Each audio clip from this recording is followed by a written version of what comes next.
क्या बताइए, ये कैसे सफाई, ये काहे सफाई हो रही? इसी पंकज आप किसानों को धान फेंकवाते थे। कौन सा धान था ये? क्या फरहा तोड़ा रहे थे आप? ये वाला है, ये दूसरा हैं? नहीं, ये कैसा नहीं, है? ये भरवा रहे थे अभी आप। इधर आओ, इधर आओ, इधर आओ। क्या नाम है आपका? क्या नाम है आपका? अरे ये सब सफाई करवा रहे हैं ना। सफाई करा रहे हो? कौन सा धान सफाई करा रहे हो? आज कौन सा दिन है? जो गिर गया, छुट्टी है आज। आज छुट्टी है तो काहे की सफाई करा रहे हो? इधर देखो। अरे नहीं सर, भाग कह रहे हो भैया? इधर आओ। ये वीडियो है जिला बाराबंकी के धान विपणन केंद्र का, जहां खुलेआम छुट्टी के दिन मजदूर लगाकर किसानों की मेहनत, किसानों का रिजेक्ट किया गया धान, उसकी सफाई चल रही थी और बताया जा रहा है कि उसे तौलने की भी तैयारी चल रही थी। जैसे ही इसकी भनक आसपास के किसानों को लगी, फौरन उन्होंने इसका वीडियो बनाया और इसे वायरल कर दिया। ये कौन सा धान भैया? ये किसानों का बताया जा रहा था ये खराब धान है, और ये किसानों का धान रिजेक्ट करने के बाद यहाँ पे उसा के धान इसको मिल पे भेजा जाएगा। और यहाँ सौरभ श्रीवास्तव जो यहाँ पे इस कांटे को देखते हैं, वो इस पैसे को अपने घर में ले जाके लगाएंगे, अपना आलीशान घर बनवाएंगे। भैया वाकई ये सवाल जायज है कि आखिर सरकारी छुट्टी होने के बावजूद धान विपणन केंद्र पर ये सब क्यों हो रहा था?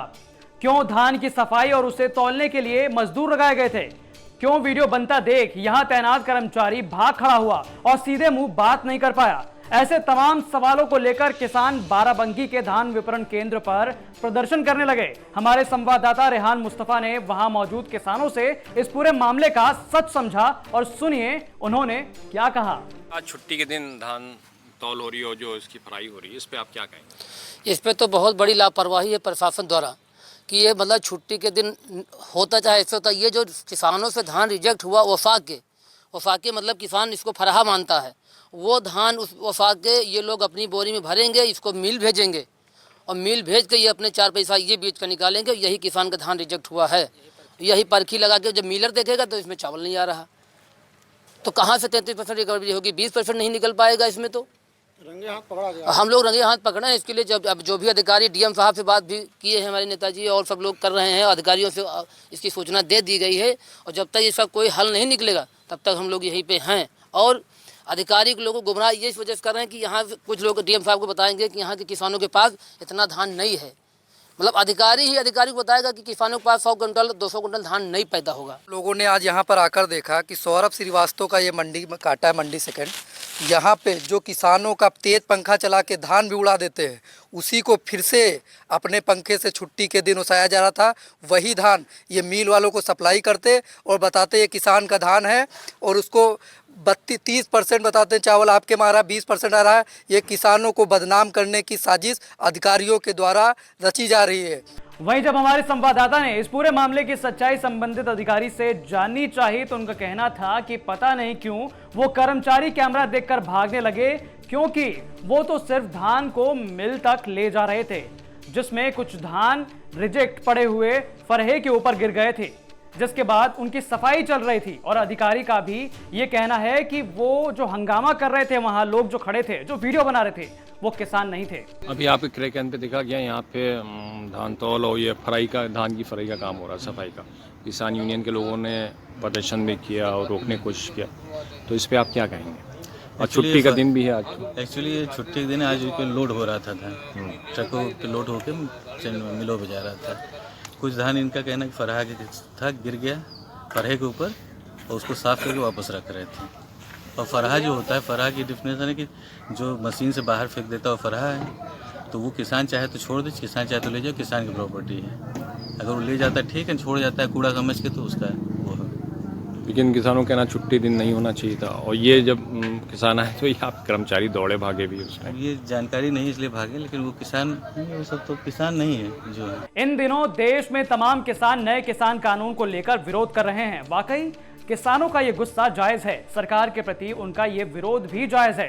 कल की बात कर लें तो पीएम मोदी यूपी में वाराणसी के दौरे पर थे, जिस पर पीएम मोदी ने जनता को संबोधित करते हुए कहा था कि ये कानून गंगा मैया की तरह साफ है, बेदाग है।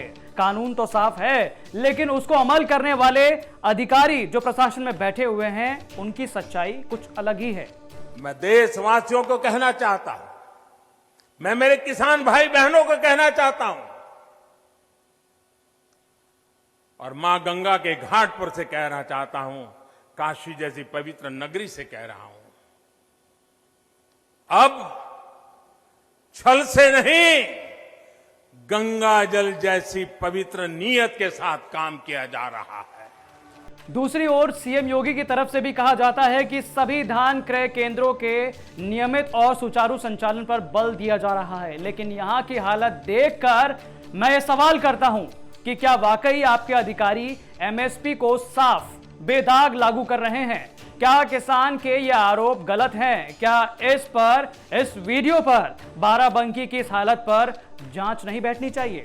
हमने जितनी भी किसान एमएसपी पर खबरें की, जिलों के धान विपणन केंद्रों की सच्चाई आपके सामने लाई, वो यही साबित करती हैं कि पहले किसानों के धान को जल्दी लायक समझा नहीं जाता है या फिर उसे धीमी गति से महीनों लंबी लाइनों में खड़ा रखा जाता है। किसान जो है अपने ट्रैक्टर ट्रॉली के इस सर्द रातों में या तो उसके नीचे सो रहे होते हैं या फिर धान के ऊपर रजाई कंबल अपने परिवार के साथ उसी में दुबक कर सो रहे होते हैं। खैर, इस तरह से उनके जो वहां तक लाने का सोर्स है, उनकी जो ट्रैक्टर ट्रॉली का खर्चा है, मजदूर का खर्चा है, वो बढ़ता ही जा रहा है। लेकिन जब किसानों का नंबर आता है तो उसे रिजेक्ट कर दिया जाता है।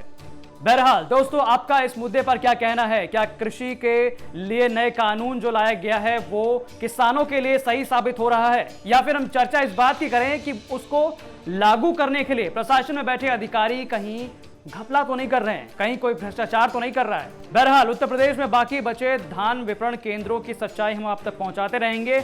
इस खबर के बारे में आप हमें कमेंट करके जरूर बताएं कि यह खबर आपको कैसी लगी।